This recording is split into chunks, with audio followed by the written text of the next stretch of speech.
ছাত্রীদের সঙ্গে অনৈতিক আচরণ, কলেজের ল্যাব অ্যাসিস্ট্যান্টকে বদলি।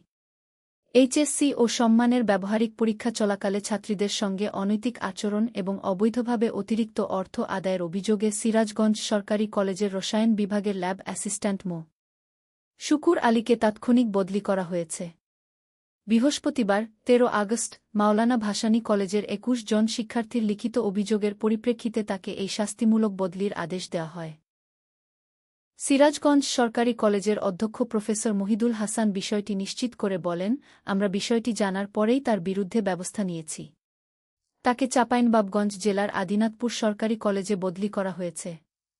অভিযোগ থেকে জানা গেছে, বুধবার ১২ আগস্ট সকালে সিরাজগঞ্জ সরকারি কলেজে এইচএসসি রসায়ন ব্যবহারিক পরীক্ষা চলছিল। মাওলানা ভাসানী কলেজের জো গ্রুপের ছাত্রীরাও ওই পরীক্ষায় অংশ নেন। পরীক্ষা শেষে রসায়ন বিভাগের ল্যাব অ্যাসিস্ট্যান্ট মো. শুকুর আলী ছাত্রীদের শরীরের স্পর্শকাতর স্থানে স্পর্শ করেন। এছাড়াও প্রতি শিক্ষার্থীর কাছ থেকে জোর করে ১০০ টাকা করে নেওয়ারও অভিযোগ উঠে তার বিরুদ্ধে।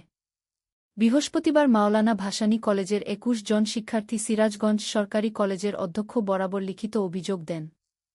অভিযোগে ছাত্রীরা রসায়ন বিভাগের ল্যাব অ্যাসিস্ট্যান্ট মো.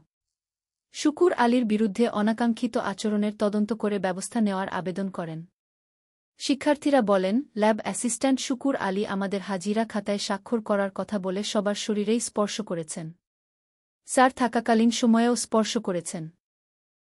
স্যার চলে যাওয়ার পরেও চেষ্টা করেছেন। আমরা নিজেদেরকে নিরাপদ দূরে নিয়ে গিয়েছি। তিনি জনপ্রতি ছাত্রছাত্রী থেকে ১০০ টাকা নিয়েছেন, যা নিয়ম বহির্ভূত। এসব অনৈতিক কাজের জন্য শুকুর আলীকে চাকরিচ্যুত করার দাবি জানান তারা। কালবেলা আর.এম.